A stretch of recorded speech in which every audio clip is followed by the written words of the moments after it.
Ms. Kreamer. Good evening and welcome to the Havre City Council meeting. May I please have your name and address for the record? Thank you very much, Mr. Mayor Martin, and members of the City Council, and distinguished staff of the city. I appreciate the opportunity to come before you and to announce my candidacy as a Democratic candidate for the Senate in District 34. I've always tried to be accessible and responsive and open to new ideas, and I have served in the public interest over 10 four-year terms. So I'm very pleased to hear you venerate experience this evening and in earlier parts of the proceeding. I was appointed for 2 terms in the Maryland Commission for Women. 1 term in the Harford County Council, was elected representing District E, which at that time included the up-the-hill section of the city. I was 2 terms in the Maryland House of Delegates representing District 34. At that time, it was configured pretty much the way it is today. Didn't have any part of Cecil County in it then. And 5 terms, most recently in the Harford County Democratic Central Committee, one of them serving with Councilman Robertson. I'm running now for the Senate because I feel that our schools need help. When I entered the county council years ago, we were in the same position relatively in school funding in Harford County to the rest of the state. That is 3rd from the bottom. And to see that it's in that posture again, it's very distressing.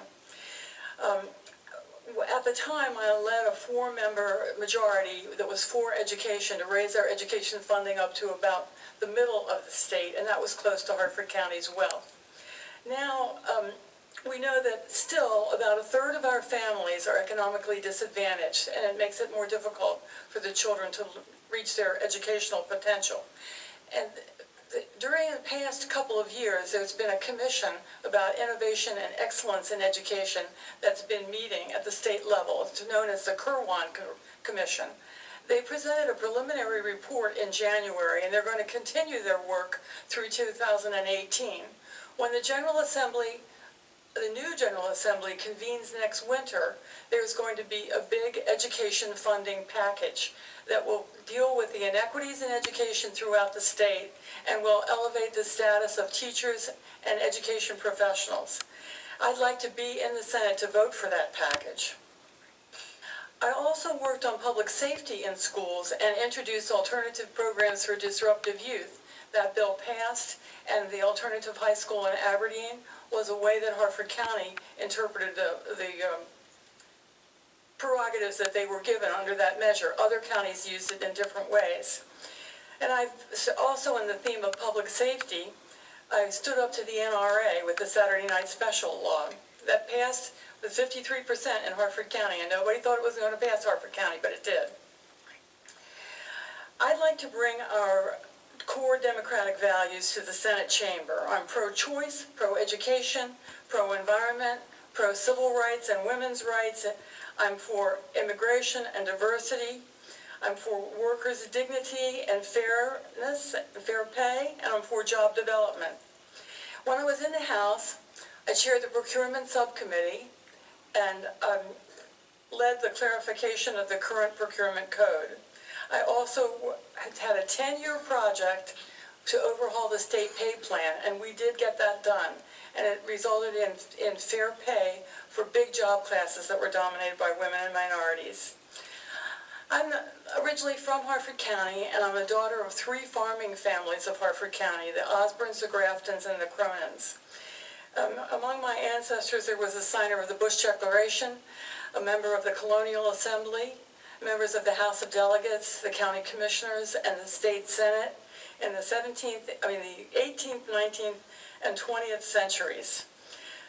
But I think it's more important than who I am as to who we are together and what is on the minds of the people in our communities. And that's why I'm beginning tonight a listening tour. And I'm going to return to Havre Grace on Thursday to continue the listening tour here, and we'll take it throughout the 34th District, because I want to hear their issues that are of concern to our people and want the opportunity to bring them to Annapolis. In listening to the issues, I think the citizens should have the opportunity to hear what are the ideas of the candidates. And therefore, I am challenging my primary opponent to a series of 3 debates. And I have something to ask of you all, and that is, would you host one of these debates to make sure there is an airing of ideas and issues? The primary is on June 26th. As Councilman Roberts says, these elections keep coming, and that's when our primary is. In addition, I have a fundraiser planned in this city on April 29th at Chesapeake Drive at the home of Gene Johnson, and I've got the clipboard looking for volunteers. So I would really appreciate the interaction that we can have not only this evening, throughout this campaign season, and on to the term of service. Thank you very much for the chance to meet with you tonight. Thank you, Ms. Kreamer, and thank you for introducing yourself to the citizens of District 34, and we wish you luck. Thank you.